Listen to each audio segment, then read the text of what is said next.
Hey everyone, it's Donna Apperson. I'm just jumping on today to talk to you about barriers to a healthy lifestyle. So I want you to be destined for greatness. So I'm just going to share some things with you that helped get me started on my journey. So hopefully that will help you. So statistics show that 70% of people that start a workout program never complete it. And that was me. I'd start something and then I quit because I didn't like how I was feeling. I gave into cravings. I was tired. I didn't want to do it. Had all those excuses. So I hated working out. Yes, I was that girl, and you probably would never have known that. But so what changed in me? So here I'm just giving you some tips that what has helped me. So first, just start. There's so many excuses that we make. Just do something and realize that your decision is the first step for you to do anything. You have to be able to make that commitment. The second thing is be in it for the long haul. It's a journey. It's a process. Sometimes you'll fail. It's okay. If you make it a lifestyle commitment instead of like a short-term goal, then you're going to be much better off. Don't try and jump in and just do the latest craze and bounce from one thing to another. Just find out what works for you. The next thing is figure out why this is so important to you. So I tell people all the time, your why is basically something that drives you. It's what gets you out of bed. Your why is what makes you cry. It's what you're passionate about. So figure out what that is deep inside, why you want to start to get healthy. Because that's the thing that's going to help you when you don't feel like doing it. So the difference between me and people that aren't doing it is because I've committed to doing it and I'm showing up every day because I have a why. And when I think about that, that makes me say, I'm tired, I don't feel like doing this, but I got to show up. The next thing is be consistent. So what being consistent means is, look, when Scott and I first started, we were only working out 3 days a week. If that's all you can do, if you only could do 2 days a week, then that's consistency. Do something. And, when we first started working out, we'd work out for like 45 minutes to an hour. That doesn't work for me now. I work out 6 days a week, 30 minutes a day, because that's what fits my schedule. So be consistent, whatever it is. 2 days a week, if that's all it takes, gradually ease yourself into it. Some people just want to go to the extreme, all in, and that's fine for some people, but for some people it's not. Some people you just have to gradually work yourself in. That's how we started. I didn't go in full force. I didn't even probably change my diet initially.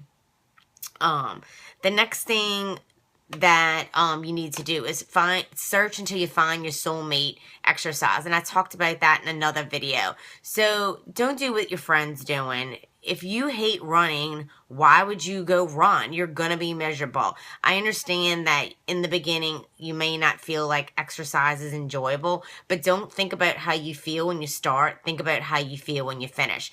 And exercise, the key to keeping it fresh is variety. So always doing something different. So if you don't like running, try something else. And if you don't like that, keep doing different things till you find out what works for you and what you enjoy, okay? Just because you don't like running doesn't mean you should quit exercising. And then guys, stop fearing failure. It doesn't matter if you fail, because guess what? You will. I'm telling you that right now. You will fail. But don't quit. I fail at things all the time. Use those as learning experiences. Embrace them. So what? Challenge yourself to go back and do it better the next time. And when you fail and you're given to like that bad meal, don't wait and start till Monday. Start your next meal and eat it healthy. Start right away. Jump right back on. Don't wait till Monday to start a workout if you failed on like Wednesday. Start again the next day, guys. Just start. The next thing is you have to find something to be committed to with mindset changes. So whatever that is for you. So for me, it's my faith. I have certain books. If you need help, you can always message me. And it's all about thinking positively and changing how you relate to exercise, how you relate to food, how you relate to your body, in your mind, how you relate to people. All of that is intertwined. And so it's really going to help you if you change that along with as you're working out. The next thing is stop comparing yourself to other people. Don't do this. Women, I feel like they do this probably more than men do. But you look at somebody and you say, oh, I wish my body was like hers. Oh, I wish I looked like her. Well, I can promise you that that person showed up and has worked so hard. We only see the results of what people go through. So people might say, oh, you and Scott look really happy. Well, I can tell you that you haven't been in the trenches with us when we went through some really hard times. So don't compare yourself. Everybody's journey is unique. Everybody's journey is different. But consider it character building when you're going through those hardships. The next thing I would suggest is make sure you schedule your workouts and your meals. Schedule your workouts in a calendar. That's what I do. What I'm going to do every single day. So like a doctor's appointment. That's what I usually tell people.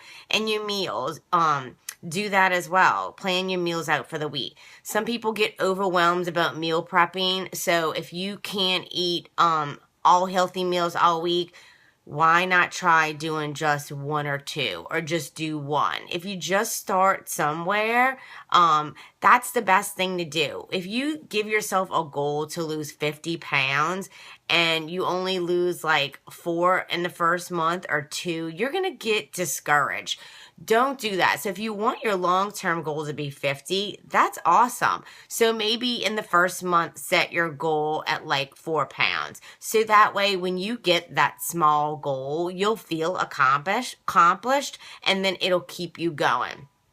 I promise you, if you set your goals, you break them down, you take your big goals and break them down into smaller goals. And as soon as you start to meet those, you'll get a little confidence and you'll feel better.